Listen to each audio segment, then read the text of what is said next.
And now we return to our top story. The Munich Security Conference is taking place. So what will this high-level meeting bring in terms of the direction for the North Atlantic Alliance and for Ukraine, which is entering its 5th year since the full-scale invasion? Joining us now to discuss is Ian Brzezinski, Senior Fellow at the Atlantic Council. Hello, good evening. Great to see you, Ian, and thanks for joining us tonight. Don, it's good to be back. Good to see you. Yes, now we hear about the new world order. The old world order is over. Rubio and Merz have both made statements to that effect. So how do you see this new world order emerging? Well, the old world hasn't totally collapsed, but it's being eroded. And it's in part being eroded by an abandonment to its fundamental principles by the United States. And that's a process that's going to take time, and it's a process that could be reversed. I mean, Trump is going to be in office for another 3 years, so that's another 3 years of perhaps challenges to the old world order.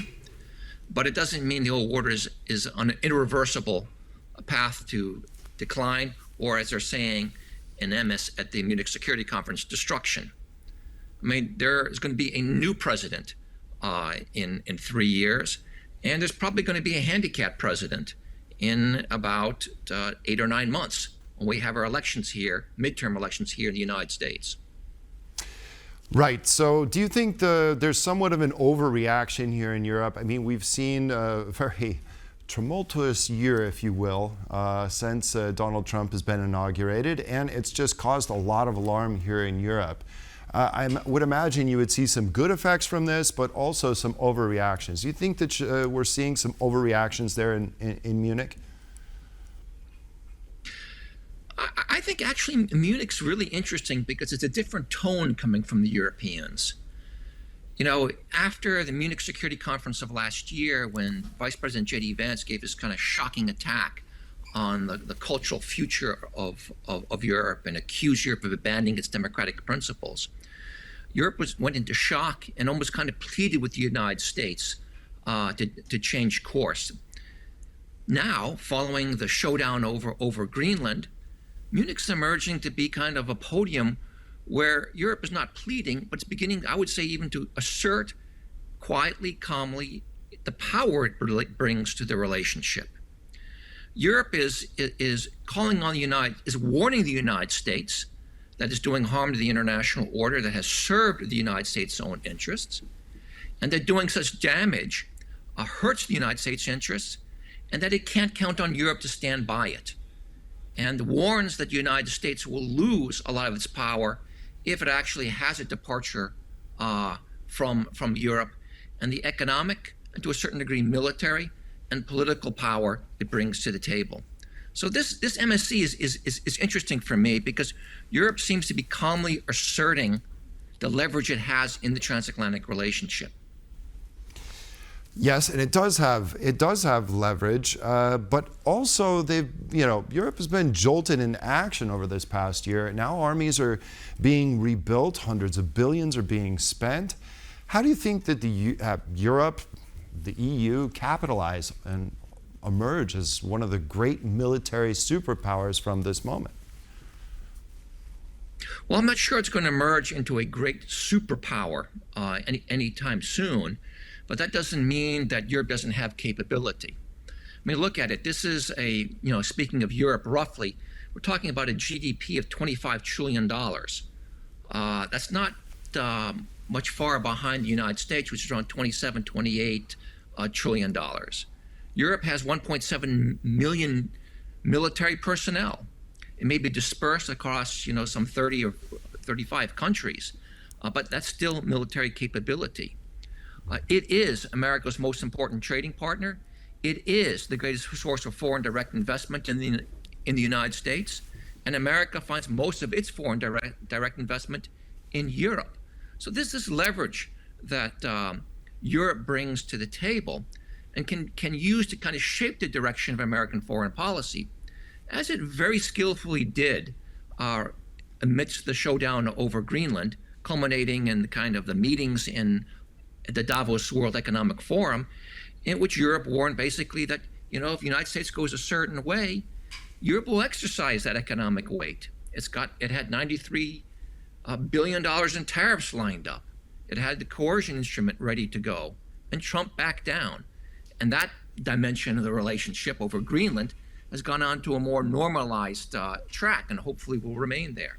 But my point is, as Europe has leverage, it seems to be exercising it now more forcefully, but also in a calm, determined way. And I think that's good for the transatlantic relationship. Now, in terms of further integration, especially creating a common foreign and security policy, nobody is really talking about this over in the United States, here in Europe. There's no serious public debate on how this should be done or whether it should be done. Is this the next challenge for, say, Europe to take this momentum in all the defense spending that it's making and try and get kind of a more powerful position? I think the way Europe increases its leverage is by fulfilling its responsibility as a member of the NATO alliance. I don't like using the word independent European pillar, but I do like the idea of Europe carrying more responsibility and meeting its requirement. When it does that, it balances the relationship in a constructive way. When I hear Europe thinking about developing a common foreign policy or common security policy through EU, I'm not sure that's the right institution. I don't think that'll be able to move fast enough, be nimble enough. I think that kind of direction in European policy won't come through the EU, but through a coalition of the willing. Probably a coalition of the willing involving the Nordic states, Germany, France to a certain degree, despite Macron's political liabilities and weakness at home, the UK, and Poland. That coalition of the willing can drive a European voice, pull Europe in the right direction, and actually help leverage the United States into a more constructive path of collaboration. Speaking of President Macron, he has said that Europe should open direct line of communication with Vladimir Putin. He also said recently that at Munich Security Conference that no peace agreement can be made without Europe. You can negotiate without Europe all you want, but there'll be no agreement without Europeans, and this is why we decided to open a direct line of communication with Russia. Now, do you think that this is the way that Europe should head at this junction in the trilateral negotiations that are taking place and set to take place next week? There's no problem for me in having Europeans talk to Russia. The question is that engagement coordinated among the Europeans and with the United States? What we don't want is 30 different voices and perspectives sending mixed messages to Russia, enabling Russia to create divisions within the alliance. But to have a European voice that's sending a message that's coordinated and consistent with what the United States and other allies are saying can actually be kind of useful. So it's not so much the engagement that's important, it's the message that's being sent. Well, presumably it'd be a different message because, I mean, if we follow the, Donald Trump's line, the pressure is constantly being put on Volodymyr Zelensky to make concessions.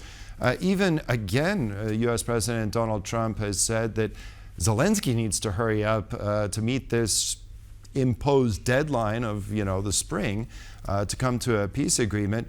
So maybe it's the approach that the United States is taking that Mr. Macron is so unhappy with. But on a different line, would that work at all?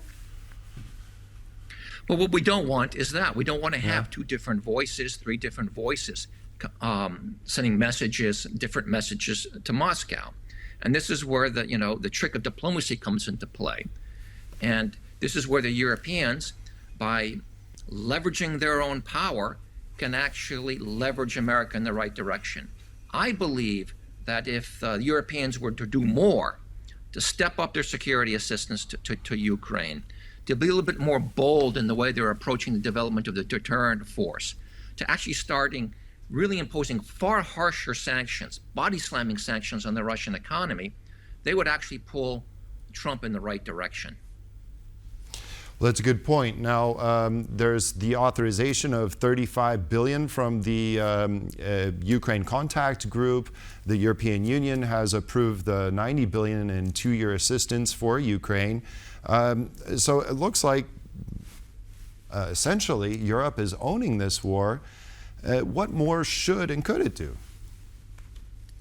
Well, the economic sanctions are still lacking, just like in the United States. They've been executed in an incremental fashion, and the Europeans are still buying energy from Russia. They're still trading with Russia.